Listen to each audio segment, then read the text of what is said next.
Welcome back to the Castaway Consultants, where we teach future Survivor players how to play the game by criticizing current players. Today we are looking at Survivor 46, It's the Premiere. This is where the legends are made. I'm your co-host, Josh Wessler, joined today, as always, by two wonderful, fabulous, intelligent, I guess, co-hosts. At least one of us is. I'll let the viewers decide who. And you forgot good looking. Oh, Good looking is on purpose. Is key. Brains, beauty, and brawn, for sure. Yes. The whole package. I'm Ryan Stacy. And I'm Derek Kubicek. And guys, we're back. It is Survivor 46. We're back at it. We're back in action. It's exciting. It was a good premiere. Yeah, this is looking like a promising season, right from the gecko. Right from the get-go. Wasting no time. Look, I'm all for a gecko-themed season of Survivor. Sponsored by Geico, hopefully. You know, I really don't want to spoil things for later in the episode, but just so the listeners know, my winner pick is going to be the gecko. Look, the gecko was the true winner tonight. Honestly, that the purple gecko, I want it. I want that in my living room. I want that to be my sofa. It looks adorable. That's the key takeaway from tonight. More than anything else, the geckos were adorable. The real soul survivor are the geckos we made along the way. Exactly. Well done production. That's the headline of the night. Is the geckos used in the immunity challenge were amazing. The slow-mo gecko nose getting booped into the sand was probably the most adorable thing to happen since Franny and Matt. I sign off on this. I completely agree with that. Fun premiere. Yeah. If you haven't watched it yet, I mean, we're gonna spoil everything. So go watch that. I think let's just get into spoilers. Yeah, That's it's it. way more fun when we can actually talk about it. Okay, I guess one something for spoilers, just for anyone new around here, we are the Castaway Consultants. We teach you how to play Survivor. Before you go out there, we look at past players and current players, criticize them a lot. Sorry. Some heavily, some lightly. We criticize Jeff Probst a lot, especially me. But we're here to teach you, consult you on how to play Survivor. We've been doing this since season 39, Island of the Idols. Yikes.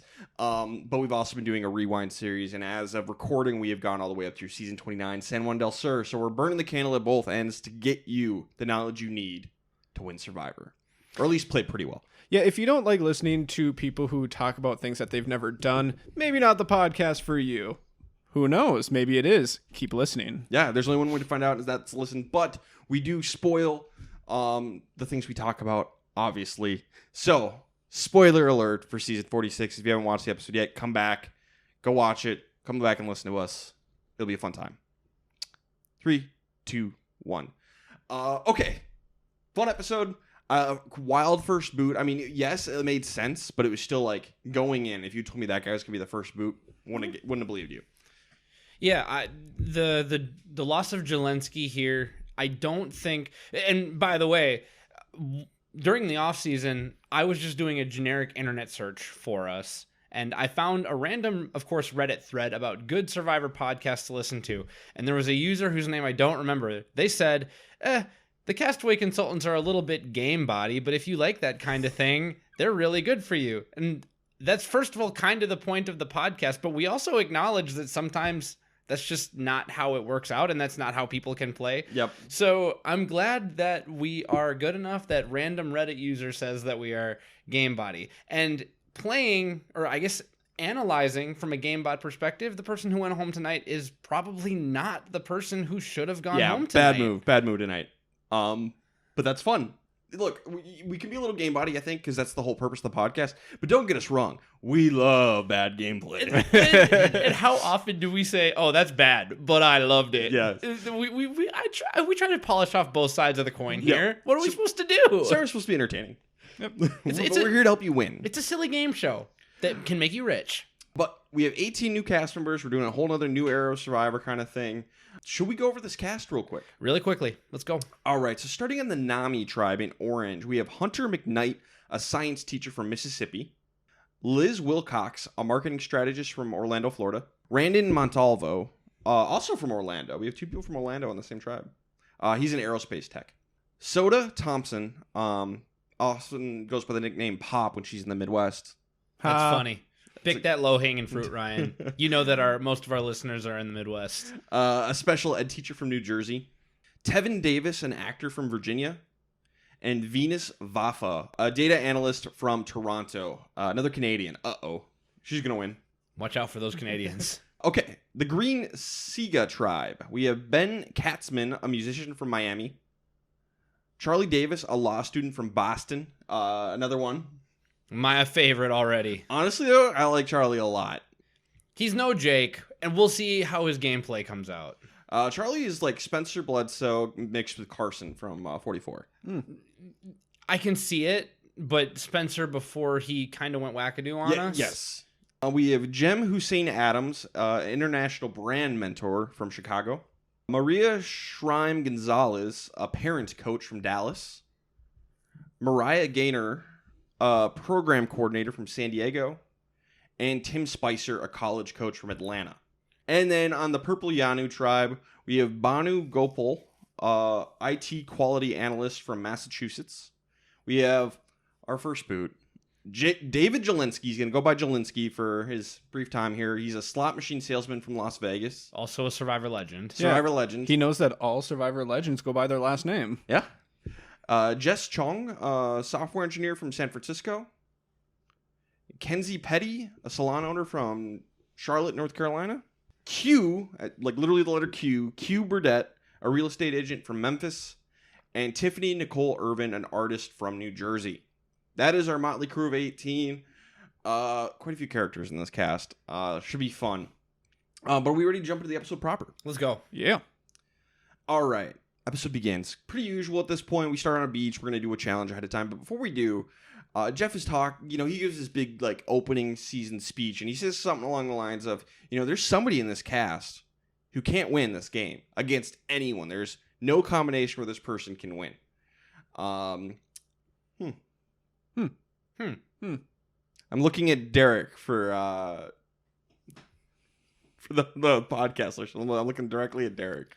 See, I don't understand what he's getting at. Oh, I 100% get it. I openly admit that, yes, there is somebody out there who can't win no matter what, but we need to factor in variable T to know who that is. More interestingly, and perhaps more importantly, I am going to make a prediction that Jeff is hinting at a final two, because why wouldn't he say there are two people here who can't win no matter the combination? I wouldn't be shocked if we get a final two this season. That could be a hint. Surprise final two possible.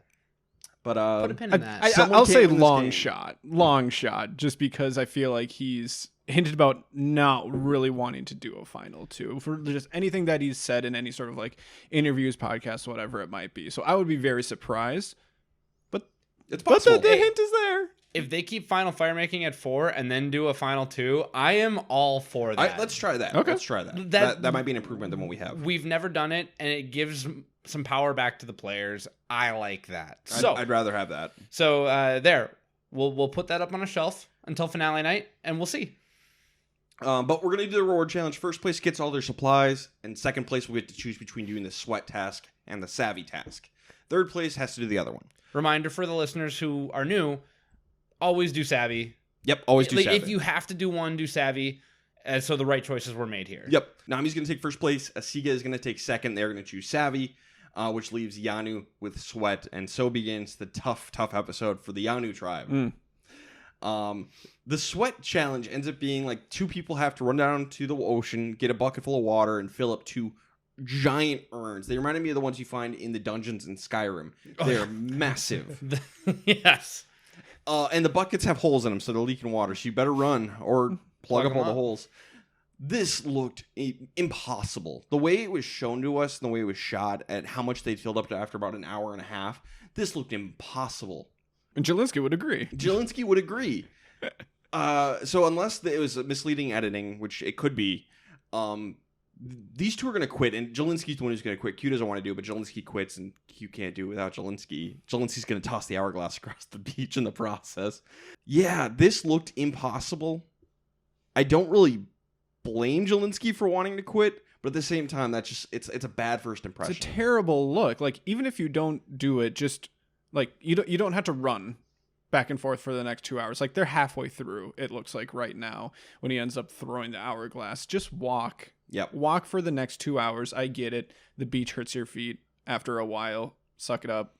You're probably not going to win if you're going super slow, but at least it's not a bad look to Q here. Yeah. I think the key is who you're doing it with. If you're doing it with someone in both of you, and you need to be good socially, read it on their face. If you're both miserable, you get to the halfway point and you're a quarter of the way done with this challenge, you're already tired. Okay, maybe then you have the discussion. Jelensky needs to have a better read, because what's Q doing the entire first portion of this challenge? Pumping him up, telling him we got to do this, we got to build a bond, we got to grow closer or we're going to grow far apart. Q is a go-getter. He's going to grind this into the ground until he's proven that he is lost. The fact that they only made it about an hour and a half into this before he decided for them to quit, I think it's going to leave a bad taste in someone like Q's mouth, and Jelensky needs to know how to read the room better. Yeah. Now, Q doesn't seem to be like the most game savvy person. He's definitely a work hard, not smart kind of guy. But that said, you might end up on a tribe with someone like that, and you got to read the room, like Derek and Josh said. Oh, Q was giving me huge Bobby John vibes in this sweat challenge, in the sweaty challenge. Yeah, like nice. Top tier hard worker. Yeah. Q is like a former football player, like college football player, like one of those grind it out, put everything you have on the field type people. Now, granted, don't get stuck doing sweat if you can help it. That's the best maneuver here. But these are the two biggest guys in the tribe. You're going to get stuck doing it. These two are huge. Big dudes. Yeah. The Savvy tribe, it's a complicated puzzle with numbers and letters.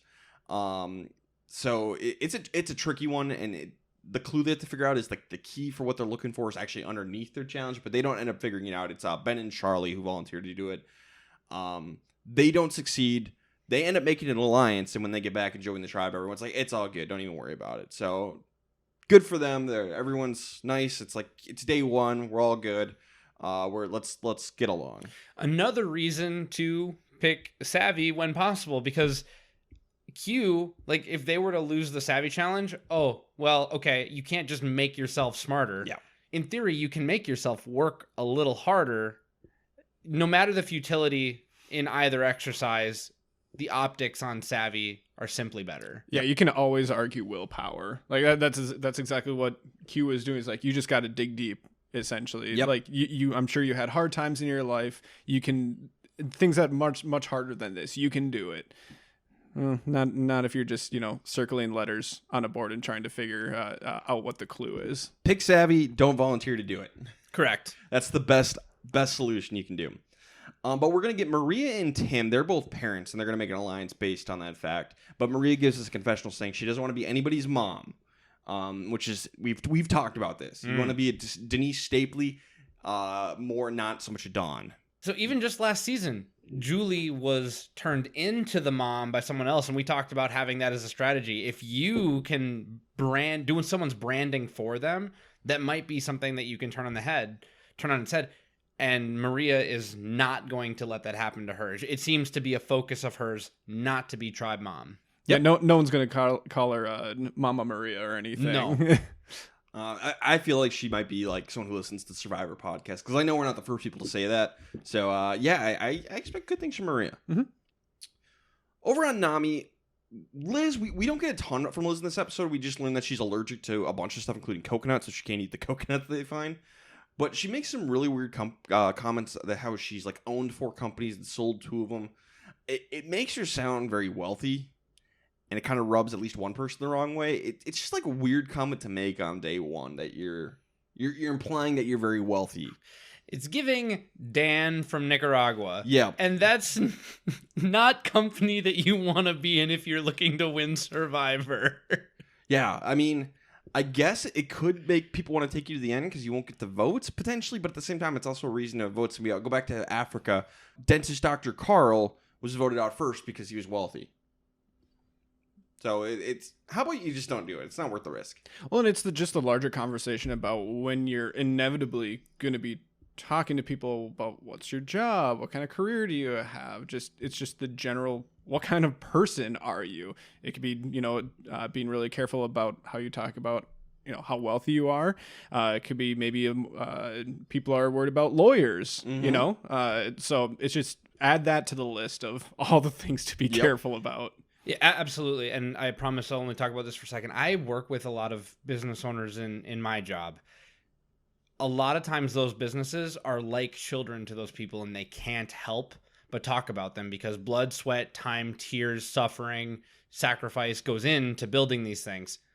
If you want to win Survivor, you're a marketing strategist, not a successful entrepreneur. Or just talk about like the one that you're building and make it sound like it's something you're building. Yeah, and you're proud of it. Like, you're chasing your dreams. Yeah. This is what you're working on right now, and there's more work to be done. You're in the early phases. Like, there are ways to talk about this. We always say pick a previous job you had that you can really fake your way through.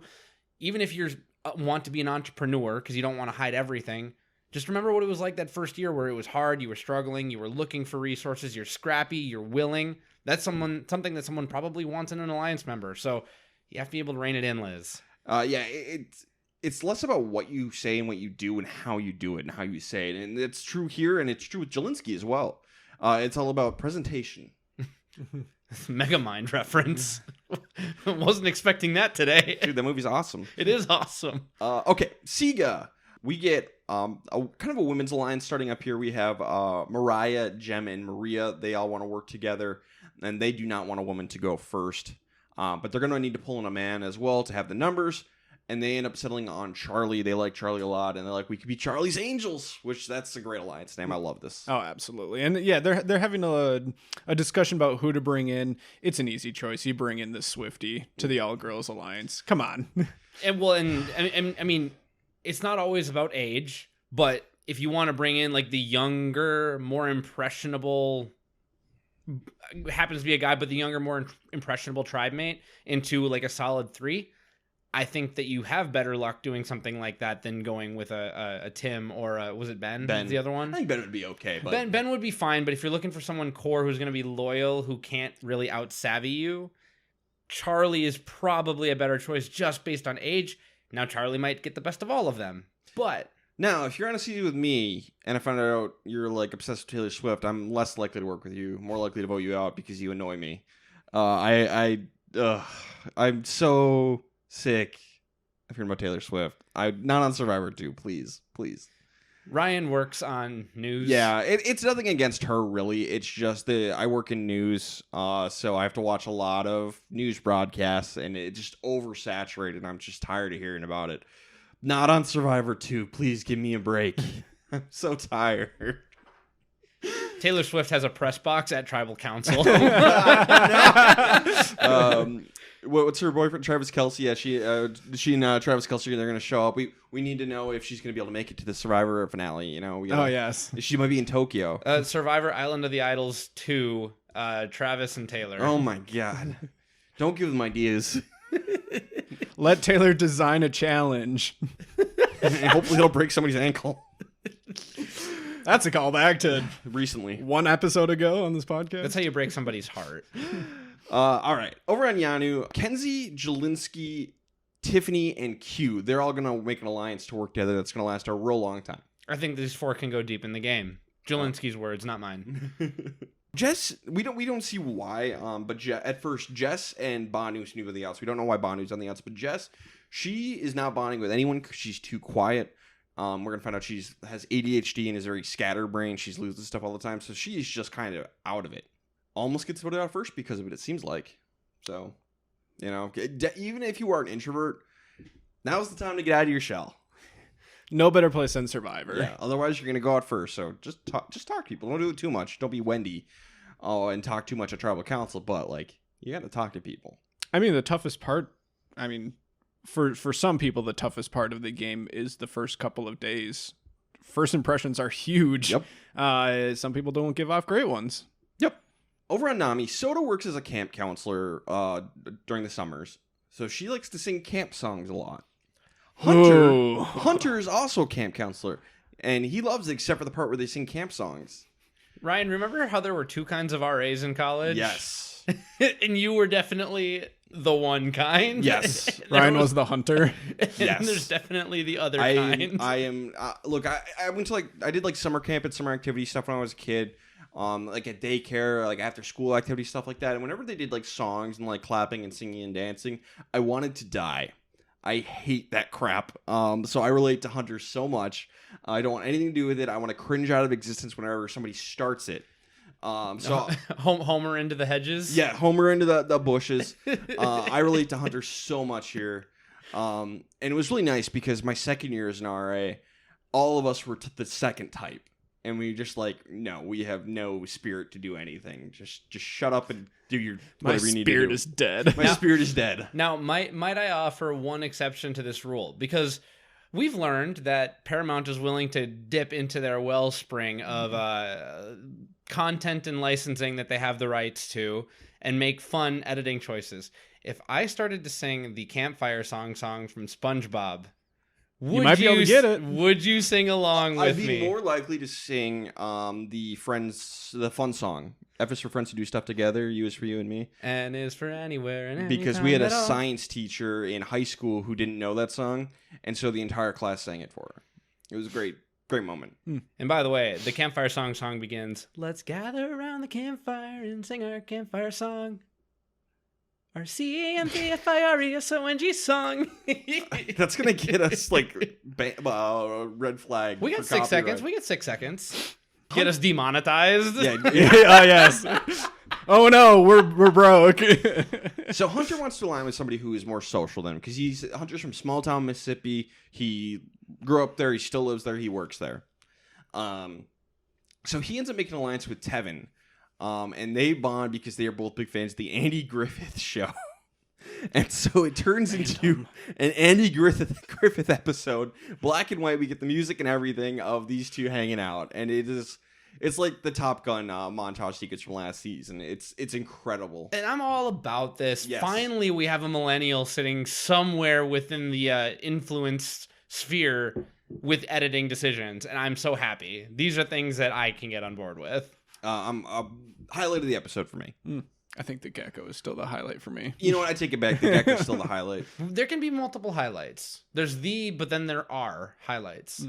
So back on Sega, we got the Charlie's Angels Alliance brewing. Tim sees the women whispering. He gets suspicious, so he talks to Charlie and Ben about forming a guys' alliance, taking out a girl first. So we'll see. And Charlie's just like, yeah, totally. Over on Nami, Tevin, like in an off-head comment, like kind of calls Venus a princess, but it's not supposed to be insulting. He's just like, you look like a princess kind of thing. That's the way I read it anyway, but Venus is a little offended by it. She thinks she's on the bottom because people see her as a princess, so she's going to go around into the jungle and try and find an idol. Doesn't find one, but Randon, he ends up running into her, and she immediately owns up like, yeah, I was looking for an idol. Randon's going to go tell Soda that he's scared of Venus because of that. Reminds her of Parvati because she's smart and pretty. Therefore, you are Parvati. Well, yeah, the meme. Is this Parvati? But Soda is like, okay, I don't trust Randon anymore, and goes and tells Venus that Randon threw her under the bus. So it's just a big circle. So yeah, we'll see how this feud between Randon and Venus plays out. And if there's any like advice that can come from this, I would probably say that within just like the first couple of days, especially until you get to tribal council, maybe avoid throwing people under the bus, specifically like individual people, because you have no idea how close they are with others. So then that can, like we see here, just come around and bite you in the butt, and you have no idea that that's going to end up happening. Yeah, I think Randon makes a bad call here with telling that to Soda. Yeah, you need to have the read of who has the better social relationship. You can use that to try and build a bond if you think you're on even ground, but if Soda and Venus are close, don't go talking crap about Venus to Soda. It's like, didn't think we needed to spell that one out for you. Or what you can do is, if you're Randon, maybe Soda says something, she's like, oh, Venus, that's something weird she did, and you can pile on, but I wouldn't be the first person to throw somebody's name out like that. And we have said many times, actually, on this podcast, like, feel free to, talk about people behind their back to other people. We encourage that. Exactly, but you need those clues first to see, like, okay, who's actually close with this person. And you don't want to do it too early. Exactly. All I want to add is, in one of the funnier confessionals of the night, Venus going, Randon, you're right, but stop. I'm flattered, but... The audacity of you being right about me being sneaky. All right. Mystery Adventure Island time. One person from each tribe's got to go. You've seen this song and dance before. Jelinski's going to volunteer. And that is going to come back and bite him. Oh, yeah. Over on Nami, someone built a die. Like a 1 through 6 sided die. So cool. And they roll it to decide. I love it. I'm a huge dice guy. That's how I make a lot of the important decisions and the non-important decisions in my life is I roll a die to decide. On your other podcast, you literally have a wheel of randomness. I love Chance Time. Dun, dun, dun. As a Mario Party fan, I love Chance Time. But yeah, Tevin ends up getting rolled. I love it. Random, that's the best way to do it. If everyone's playing correctly, randomly should be decided. And then we see a rock, paper, scissors game over on the Sega tribe between Maria and Mariah. Were they the last two standing in a rock, paper, scissors tournament? They the only two to volunteer? We don't know. We weren't given that information. But Maria ends up winning against Mariah. So she's going to go as well. We get a brand new game on Mystery Adventure Island, which I don't think really worked. It's kind of I liked it for the one time we get it. Yeah, it's broken though. Yeah. So there are 3 cards: Torch, Skull, and Vote. Everyone grabs one of the 3 cards. The Torch must announce they are the Torch carrier, which ends up being Maria. The other 2 have to convince Maria that they have the Vote card. And then if the person, and so in this case, it's Tevin who has the Vote card and Jelinski who has Skull. So Tevin, if he can convince Maria to pick him, they both get an extra vote. If Jelinski convinces her to pick him, he gets an extra vote, she loses her vote. And I think Maria plays this like perfectly. Guilt. Because they're both going to obviously claim like, oh, I have the Vote card. And she's like, all right, well, if either of you is a liar and I lose my vote because of it, I'm going to tell everyone in the game that you're a deceptive liar and tank your reputation. And Jelinski's like, oh, okay, I had the Skull. I give up. If Yanu had selected somebody at random to go, there wouldn't be nearly as heavy of stakes. Like, I'm sorry, I went, I failed in this task. You should have been there. It was a really tough spot. I didn't want to go. You'd be able to sell that a lot easier. But Jelinski jumped up and down, waving his arms. I want to go do this. And ended up with egg on his face. So results are Maria and Tevin each get extra votes. Jelinski loses his vote, but they all agree to work together going forward. And I think Jelinski handled this perfectly fine. I have no issue with him trying to lie just at the beginning of this scenario when it's, you're trying to save your vote. Yep. The second that Maria tries to turn it on both of them, this is the perfectly fine move. Like, reputation and the social connections that can be made here for, hopefully when you merge or swap or whatever might happen, you need to be thinking further ahead than just this next vote. I'm gonna take the opposite side. Actually, I've had time to digest this. I think Jelinski needed to try and convince Maria that he had the voting card. I don't think so, because I don't think Jelinski can lie. See, and I understand that. In which case, really, what I'm saying here is play better. Because if Maria's going to threaten me with, well, I'm just going to tell everyone how deceptive you are, and throw you under the bus publicly like that, you can be like, in Survivor. I'm sorry. Play better, Maria. Why are you trying to make your problem my problem? The only reason why you can't do that though to her face. You're just making an enemy. Not in that moment. If she throws you under the bus and you catch wind of it later, you can be like, she got had. I'm sorry. We all had a job to do when we went there. I think he was dealt such a bad hand that his best option was to fold. He was not dealt a bad hand. He should have. He put himself in that spot. Right. So Jelinski in particular needs to play this out. But I do think that he should have tried to play it out regardless. And on top of that, I think that a lot of this can be solved by he can take this how many different ways, but I think the biggest thing really is more the way that he tells the story when he gets back to camp. It's not what you do, it's how you present it. Exactly. Like, yes, I lost my vote, but don't say that I gave it to them because I wanted to, make bonds for the future. No, just say they got me. I lost. I lost my vote. He gets back to camp. He could just say, like, we had to play a game. It didn't go well for me. I lost my vote. He doesn't have to go into the nitty-gritty details. Yeah, people might not believe him, but what can you do? You can present this better. But he phrases it like, they would have lost their votes, and I didn't want to do that. It's just like, so?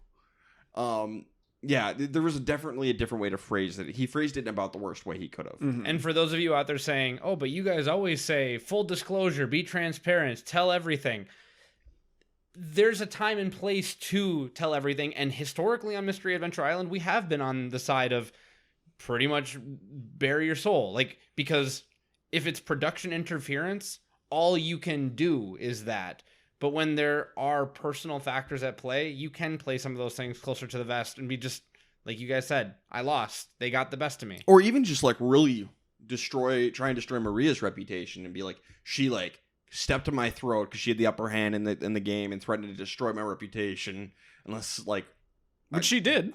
you could phrase it along that way. Her and Tevin agreed that their tribes would gang up against us if I intentionally deceived them, and I gave away enough that they felt that I was the liar. There was an opportunity to paint her as a big threat Yep. here, and that wouldn't have been a lie. Yep.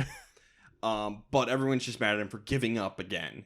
Even though Josh and I think he made the right call, but you got to present it the right way. Yes. So it's not looking good for old Zelensky. I'm sure he'll turn around. Maria's going to get back to her camp. Like, I have an extra vote. Charlie's Angels is set up nicely. Tim is very worried, as he should be. Over on Yanu, Jess hasn't slept at all. We're on like day 3 now, and she can't sleep. It doesn't help that their shelter collapsed during the night. But Tiffany, she's going to go out in the jungle and find the Beware advantage with Kenzie like right next to her when she finds it. It's a box with a lock, and she needs a key to open it. But the key, the clue to get the key will not be hidden until this tribe loses an immunity challenge. Luckily, she won't have to wait very long. But for now, she has no vote. Shades of Chanel here. You have an alliance of 4. 1 lost their vote, so you have a 3-2 advantage. How about you put that Beware advantage down until after the immunity challenge? Agreed. You can come back to it. This is math. This is math. You could even maybe hide it. Like put it in the same spot, because you have to put it back in the same spot, but obfuscate it a little bit. I don't care. I bet you're not allowed to do that. Or maybe put it a little deeper in the groove. Like, I whatever. bet you're not allowed to do that. Production would probably fix it. Fine. Regardless, do some math. Yeah. Do some math. I'm annoyed by this. This was not a great call. This was impulsive. It's in the reverse order of what happened with Chanel. And it doesn't end up blowing up in her face, but it could have very easily. Oh, absolutely. And she's going to tell Q, like, yeah, I found the Beware advantage. She's like, but you lost your vote. Well, yeah, but don't worry about it. It's fine. Not great. Immunity challenge. Transport a giant, adorable gecko from one end of the course to the other and solve a puzzle. And I love it. I want it. I hope these go up for sale after the season is over, and I might try and buy one because they're so cute. I mean, material cost is going to be really low. Damn that shipping. Mm-hmm. Unless it doesn't come with the sand pre-filled. Maybe it's just like the outer skin. It sheds. Yeah, exactly. I Maybe can it's fill big it enough where myself. I can just like I could just put it over my couch. Yes. Just have like a gecko head on the end. That'd be so cute. It's not creepy at all. I love it. But just like in the reward challenge, Nami wins. Sika gets second. It's not particularly close because Yanu struggles getting that gecko down the course. So. Yeah, everyone is trying to pull it, and I think that Nami was the first one to figure out, like, oh, if we push it over Lift. and everyone, works on that side, it's better than trying to pull it across his beam. Not gonna work. You can, the snake. I think people are thinking about like the snake version of this challenge, and that's a little easier to pull because there's nothing that can really get caught on. This is arms and stuff, and Geckos and have handles, arms. so it's a little harder. So you definitely want to lift and push. The only other notable thing is the way they had to hook the geckos up at the end. It's And so cute. They're just peeking over the edge like, hey, what are you guys doing? Are you solving a puzzle? Are you guys playing puzzle? Dude, I love That it. piece doesn't go there. I love it. Dude, geckos are so cool. I love geckos. I hope they come back. All season. I mean, they're on the logo of the season. so- Doesn't Kenzie say later, I don't want to see any more geckos? And I'm just like, are you kidding me? We haven't seen nearly enough Agreed. geckos. Yeah, you get out of here, Kenzie. I'll trade you for a bunch of geckos. I'll trade you for one gecko. I got nothing against Kenzie. I just really like geckos. I really like Kenzie. All right, so it's kind of a toss-up between Jelinski and Jess. So, when you are in trouble, you generally go and, strategize, right? Well, Jelinski's going to take a nap. He thinks he's completely safe, so but he's going to pretend to be nervous so Jess doesn't play her shot in the dark, and it's all going to be fine and dandy. Yeah. It's still you still haven't gotten to tribal yet. Why do you feel so confident? Maybe if it's, the second time that you've been there and you've already solidified that group of 4 that you talked about on day 1. Do you know how many other groups of 4s can be made? I mean, there's technically a limited number, but before you take a nap. But it seems like the majority wants Jess out, but the plan is to tell her that Jelinski is the plan, so she won't play her shot in the dark. But Tiffany, she's gonna go find the clue to get her key. She gets the key. She solves the decoding puzzle really fast, impressive, and ends up getting the idol and her vote back. So, didn't like that she went after that. That's bad math. But hey, she dug herself a hole. She got out of the hole. She's effective. Would not recommend, but, good for her. Mm-hmm. Q doesn't like this plan, though. He wants Jelinski out because he gives up. And he's trying to pull everyone else in, and everyone else is like, I don't know. How about next time we do Jelinski? Seems fair. That seems like the smart move to me. Jelinski is in your alliance. And he's big. And you can say that he's quitting on these things, but he didn't quit on the gecko portion of the challenge. If anything, ding him points for offering himself up to go to Mystery Adventure Island. And then Q can understandably be kind of upset for Jelinski giving up on Sweat. But his reasoning was, why are we burning ourselves out on this if there's no hope? We need to do better at the immunity challenge.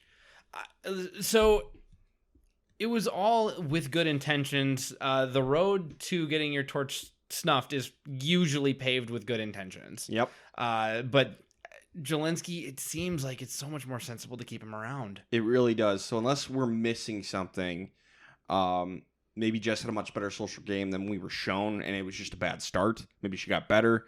I don't know. But it's 5 votes for Jelinski. Goodbye. And no votes for anyone else. Yeah, because he can't vote. So Jelinski's out of the game, and I think we're all in agreement it was the wrong move. The wrong move. I think that you can make a conclusion off of this episode alone that he's not someone you want to have in this game for too long, not someone that you want to have an alliance with. And, they're worried about their group of 4, but that group of 4 can change. Mm-hmm. There's Banu that is there that, you can swap out with him. But you can get rid of someone first. You can get rid of someone like Jess first. And then next time you can take out Jelinski. Not that hard. So, like I said, normally we've said it before on the podcast. We see like 1% of 1% of what happens on the island. So we could be missing something huge. That's totally fine. But just based on what we see, I know I speak for myself, but I think I speak for you guys where it just doesn't make a ton of sense to get rid of him here. To me, I'm at about a 60-40. Okay. And most of it is because of how Q perceives Jelinski, and if Q is supposed to be a big part of your alliance going forward, and Jelinski and Jess are both expendable, then it might be more important to keep Q happy in this first vote, especially like if you want to keep like the possibility of a women's alliance open going forward, so the 2 other members of that alliance are okay with a guy going first. So I'm kind of 60-40 on it based on what we saw, leaning toward maybe Jess should have gone. But I mean, I ultimately can't really fight him too much on a first vote. It is odd. Yeah. But I'm generally in agreement with you. Yeah. The fact that it was unanimous and consensus vote tells me there must have been something else we weren't shown. But yep, that's where we're at. Yep. What did Twitter think? I'll give you a hint. It's above 99%. Jeez. For the first time ever. Excuse me? 100% of the votes that came in on Twitter said that, yes, the right person went home. Really? Yeah. Really? And it is a significant number of votes. It's not votes? One person. I mean, it's 28 votes, which like isn't a crazy amount, but for still 100%? for one person not to stray off there. I mean, that's almost the rule of 30 there. Like N30, that's kind of a big deal in statistics. Wow. Interesting. That's the first time I think we've ever had like a unanimous one. That is the first time we've ever had a unanimous one. Interesting. Well, and I mean, he had a really, really bad episode. Yes. Like it was 3 strikes essentially. 3 strikes and you're out with the puzzle at the end. Not his fault. Mystery Adventure Island. His fault. And Sweat and Savvy. His fault, Yeah. kind of. And I would say take out the puzzle swap and the nap. Sure. Sure. That's worse. There There you go. Because I know I'm just saying more like perception of the tribe. Yeah. Yeah. And all I was going to add on, like, for Jelensky, because we didn't see it, I almost have to assume it didn't happen. Did he go around and check with them beforehand and say, I understand where Q is maybe upset with me for giving up on Sweat, but I didn't give up at the Gecko Challenge. I gave you everything I had. I am loyal to you guys. I don't think we got that because of just his final words. Where he was so bland. I doubt it. Yeah. All right, let's get best and worst player of the episode. Josh, start us off. Who is the best player of the episode? I'm thinking between two people. It's either Tiffany or Maria. They both had really good episodes. They both ended up getting advantages here. They both made solid alliances. But I'm going to lean a little bit more towards Maria, just because she, one, made the very self-aware comment about not wanting to be the mom on the tribe. And two, Tiffany went for the beware advantage, which, could be good, could be bad. It worked out for her, but probably wouldn't advise doing it. I agree with everything Josh said. Maria got in the Charlie's Angels alliance. She has a side alliance with Tim. She got an extra vote. She torpedoed Jelensky. I've got Maria for all the same reasons. Okay, worst player. I'll go first this time. As a reminder, we don't give either award out to the person who's eliminated in the episode, just because that's no fun. So it goes to the person who's still in a game. Even if they are Survivor legends, like Zane Knight. So Jelensky is not eligible for best player or worst player. Or legend. All right, for worst player, I have Q. He got in an alliance, which was good, but then he immediately got a number of that alliance. And, you can level that criticism against him, Tiffany, and Kenzie. Tiffany at least got an idol. Q is the one who led the charge against this. And I just don't like the way he sees the game, which also didn't help much either. So Q is my worst player of the episode. I'm going to pick the low-hanging fruit. I'm going to say Jess. Because for all the things that we posit Q got wrong, there is a 99% of 99% that we didn't see. And Jess, we know for sure, was on the outs. We know that she's scatterbrained. We know she had a slow start. And we know that there is a larger alliance, whether it's inclusive of Banu or not. We're not sure. It doesn't matter. She is not in a good spot going forward. So even if Q has a couple dings, I had a dishonorable mention actually to Liz because of how she presented herself to her tribe. So we didn't see enough, and that's why I gave it to Jess, but I had Liz as my dishonorable mention. The reason I didn't give it to Jess is because she survived this without getting any votes. So I gave her a point for that. Yeah, I'm giving it to Jess. That's fair. I gave just this one a dishonorable mention. Yeah, I'm not really going to give her much credit for not being the one voted out. She should have been. I think it's more just that they don't really see her as much of a threat to, be someone that they need to worry about here in the short term. She can go home next episode and they'll be perfectly fine. Okay. I'm not going to fight you guys on it. I totally get it. It was a toss-up for me. All right. My favorite segment, I think, is Who is Going Next, where we try and predict who is going to be the next person to go from each tribe. So, Derek, start us off. Why don't you take us over to Nami, the Orange Tribe? Probably saw the least from them, but you start us off. Who is going home next from that tribe? Based on what we've seen, this is Venus versus Randon, and it looks like Venus might have the connections to get the best of Randon. So I'm going to say Randon at this point in the game will be the next one to go from Nami. I'd agree. I'm with Derek and Josh on this one. All right, Josh, take us over to the Green Tribe, Siga. Who's going next? Tim is worried about an all-women's alliance plus the extra vote, and he should be. I think it's him, just because Ben is really charismatic, and the other 4 people are in an alliance. I agree completely. I'm going to go in a different direction. Maria has a side alliance with Tim. I think that'll be enough to deflect it to Ben, who, by the way, days 1, 2, and 3, when you're not that hungry and things are going well, I can understand that being a positive thing. Marianne almost went home because of how big her personality was on her season early. I think it's going to be Ben. Okay, If they go to tribal next, it could be Ben. Certainly possible. I will add in just a note here to go against that we saw in this episode. Kenzie and Jelinski had a really close bond as well, that she it seemed like they were a duo to pay attention to. She cut him. True. That is true. Exact same thing could happen with Maria at any time. I know. I'm just trying to look at Ben's personality, which works well in the real world. It can be grating on the island. Purple Tribe, Yanu. I'll take the low-hanging fruit. Jess is going next. No fights. Yeah, no. All right. Easy peasy lemon squeezy. Let's move on. Jeff Probst brought it up. There's one person amongst this cast. You cannot win this game. Only one. Not counting Jelinski anymore. So of the 17 people left, who is the one person who cannot win this game? Period. Done. That's it. There's no redemption. I'm just kidding. There could be redemption. Derek, who you got? It comes down to two. I'm not going to stick a fork in anyone this week because people can have slow starts. But my who cannot win, right off the bat, I'm saying Liz. I think Liz cannot win. I think once you paint that picture in people's heads that you are well off and you're successful and you're basically an awesome person because of it, it doesn't win you many jury votes at the end.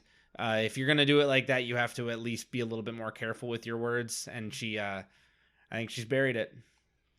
I think she's a worthy candidate. I'm going to stick with Jess, which I kind of see as the low-hanging fruit just because she's on the outside of what seems to be the remaining alliance. I think she's just lucky to be included. I considered Liz, but it really seemed like Tevin was really the only person who was rubbed the wrong way by her comments. Yeah, he can talk to other people about it, and that can spread for sure.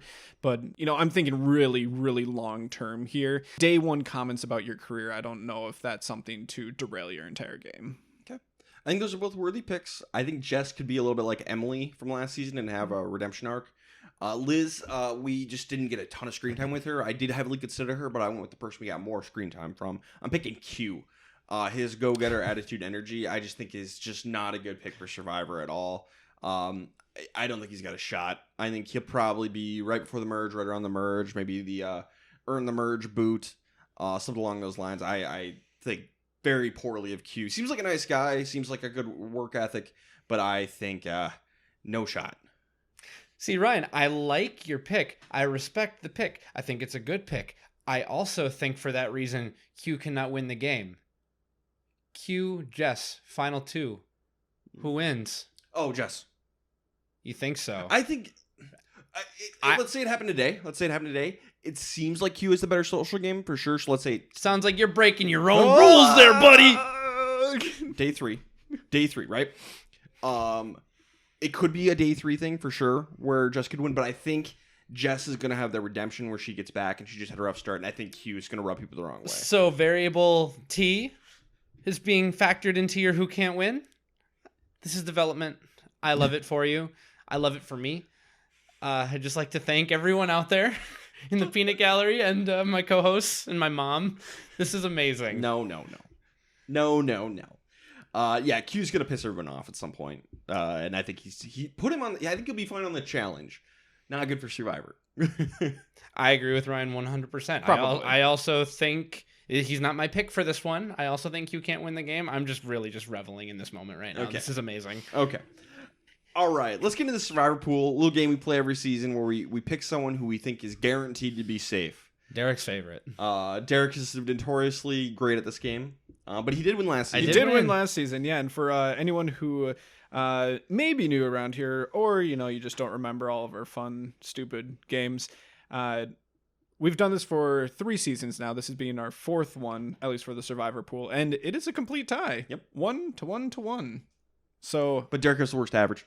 Good luck. Oh yeah, Derek sucks. Who's that character from Signs who's got the most strikeouts but the most home runs? Like that's kind of me. I strikeout or home run. No singles, doubles, or triples. All right. So, Josh, start us off. Who is your pick in the Survivor pool? Who is not going home next week? I'm taking Q. Q. Okay. Like Ryan said, Q might not be long for this world as a winner in this game. He could definitely be someone who goes out at a swap or merge, earn the merge, any of that stuff. He ain't going home next. Okay. So I'm picking him. I like to play this game as safely as I can and let Derek and Josh make mistakes. It's gotten me 1 win, so we'll see if it can work again. So I'm going to pick the person who has an idol, and that's Tiffany. Shocker. I knew exactly that. Well, I could have written it down. Dear listeners, we might have a winner on this next week because I have doubled up with somebody, and it's Josh. I picked Q. All right, so if Q goes home next, I win. Fastest game ever. That'd be hilarious. Fastest ever. Derek has gone out the first week before. Yeah. With the person deemed to be safest by the people here. All right, last thing we got to do is our winner picks, our official winner picks for the season. I will start us off. I think there's a few good ones, quite a few bad ones, but my pick is Mariah. That's an interesting pick. That feels Hannah Shapiro kind of pick. I don't know. I just really liked your confessionals. I had 3. Venus, Kenzie, and Maria were my 3 finalists, and I landed on Maria. What a bunch of losers. I actually had 5 people that I liked. I liked Kenzie was the only person I liked from Yanu. From Nami, I liked Hunter and Tevin. I really like that the Andy Griffith duo. I think that they could be the two to really head out there. And then from Siga, I had Maria and Jem. I'm gonna go Jem. Good vibes, really good vibes. Charlie's Angels, baby. We each have a Charlie's Angel now. Good for us. Look at us. Oh boy.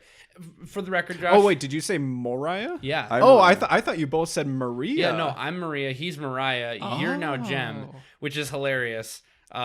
I wanted to just mention to you, Josh, Tevin and Hunter are kind of my dark horse. I wasn't going to make them for my official winner pick. I was really tempted to because pick we didn't Hunter. see enough, but I hope that it turns into like a JT Stevens situation. They're Like, fun. That's our duo. I'm rooting for those two. That is the Andy Griffith. I cannot say Griffith. Griffith. The Andy G show.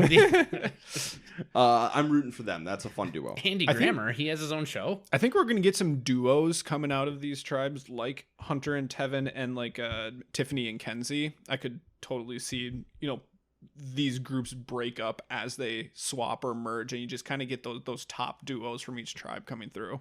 We did have one question, and if anyone in the future wants to send us questions about the episode or anything like that, feel free to reply to our tweets or DMs or anything like that, and we'll answer them on the podcast. But this one, shout out to Tony. He is asking if Jelinski had the worst premiere of any single Survivor player in the history of Survivor. No. If Zane Knight is the classic example. If we're just talking first boots, we limited to first boots. No, Zane was much worse.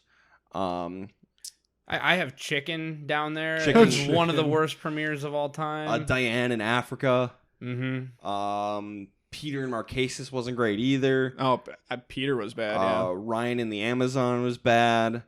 Just running through all my first boots. Now Ryan is not worse than Jelinski. Jelinski made way too many errors, but we're just talking. There is some stiff competition for this. Here's definitely bottom tier, no doubt bottom tier. Yes, I think sure. I think the big thing is there's no reason that Jelinski should be going home. Mm-hmm. He is a solid, supposed to be at least a solid challenge guy that can help you out, and yet they still took him out. I do agree that Zane is worse. Survivor legend Zane Knight. But you guys should probably vote for me. But Jelinski had 3 or 4 things that he did poorly here in this episode, so I would put him at probably number 2 for me. David Sampson from Cagayan's another bad one. Yeah, that's also bad. Yeah, that was bad. Oh, Hannah. Last season, Hannah. Not a first boot. Well, Kinda. technically a first boot, but she quit. So it's a gray area, but still. So yeah, Jelinski is definitely bottom tier, but I would say at the very least, Zane still is the worst one. Legend, so Zane Knight.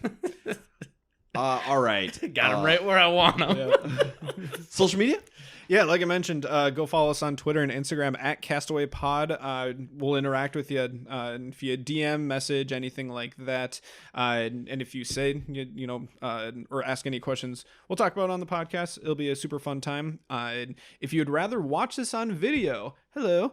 If you'd rather watch us on video, you can do that on both Facebook and YouTube, which is just Castaway Consultants, and then TikTok as well, Castaway Consultants. And then we also have a website, which is thecastawayconsultants.com, where I'll be posting these episodes and Ryan's blogs and any other content we end up coming up with for y'all. And then on Spotify, we post a question or two with every episode when it comes out. I try to get there as fast as I can to post them, but check back if you finish the podcast before I do, because we all have jobs. And Derek has a kid. But other than that, just if you have a friend that you want to bring on to Survivor or love Survivor as much as you do, just tell them about us. The internet accuses us of being a little game body, but I like to say that we're friendly too. We're here to give you both sides of the coin, and word of mouth is how we grow. Yes, we're a cult, and we want more cult members. Join us. Yes. We are the South Pacific of Survivor podcasts. The Castaway Consultants. Get on your knees. No.